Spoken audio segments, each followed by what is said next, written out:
Olá, eu fiz um vídeo e muitos pais perguntaram, mas doutora, a doutora falou sobre a dificuldade e tudo aquilo que traz, o prejuízo que traz o uso excessivo de telas. Mas agora, doutora, eu gostaria de dicas do que eu posso fazer para o meu filho não estar 100% na telas. Então eu vim deixar aqui umas atividades e vamos falar de cada uma delas.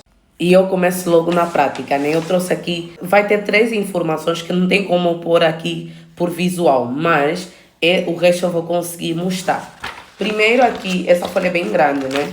Como vocês sabem, eu tenho materiais terapêuticos aqui em casa, no meu escritório, porque o meu filho também faz terapia, o mais velho. Mas os dois, eu incentivo os dois a fazer terapia porque não se perde nada, né?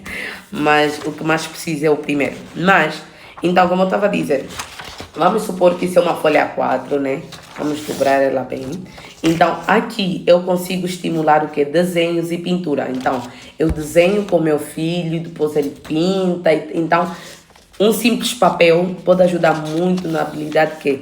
E depois aquele de criar, se é uma criança mais velhinha e não quer mais desenhar e tudo mais, aí eu dou o desafio de criar a história. Então, nós desenhamos uma imagem e depois ele cria a história, ele escreve a história. O que é que está a acontecer é, ou ele desenha e também escreve, dependendo da idade e do nível de aprendizagem, ou eu desenho a imagem e ele depois escreve, ou ele desenha e depois eu crio uma história baseada naquilo, mas aí sempre a escrever, mas também com a interação verbal, ok? Eu tenho muitos puzzles, então eu coloco sempre eles dentro de uma caixinha. A terapeuta que vem cá a casa da clínica, ela coloca sempre numa caixinha, então pronto.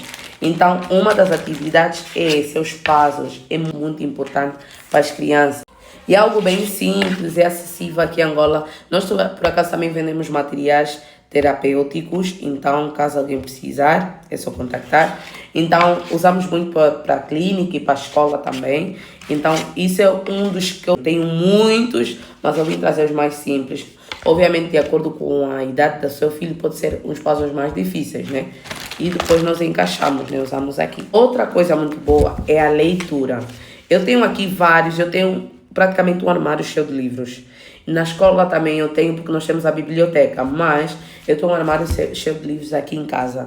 E se você ver aqui, tem Night Ninja, depois nós temos aqui Catboy and the Shrinker, depois nós temos aqui The Nighttime Heroes, e depois temos aqui Luna Girl of the Luz, e depois temos o Art Museum and Adventure, e depois nós temos o Outstanding. Então tem vários, e o que é que eu quero dizer com isso?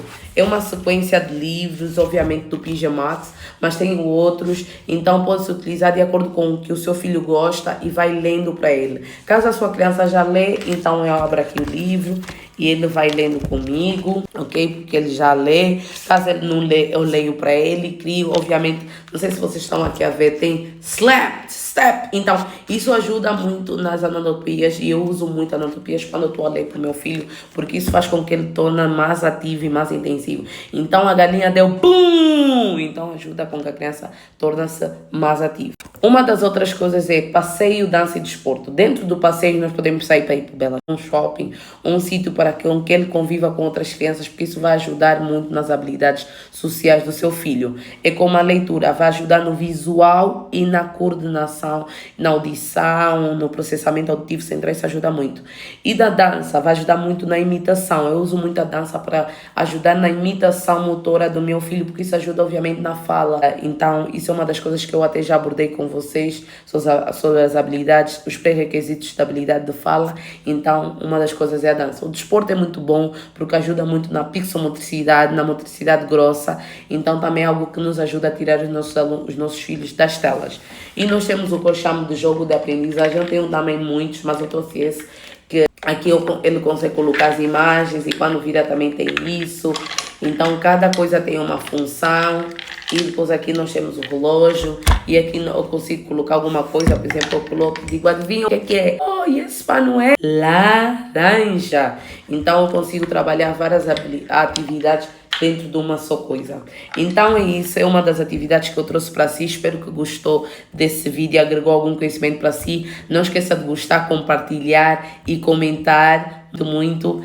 E não se esqueça de subscrever ao canal, porque isso vai ajudar o nosso canal a crescer e a seguir as páginas, e vai ajudar também com que as minhas redes sociais ativem e dizem, não, isso é um conteúdo que vai ser necessário para outras famílias observarem, e vamos ajudar mais pais e mais famílias dentro desse contexto. E até já.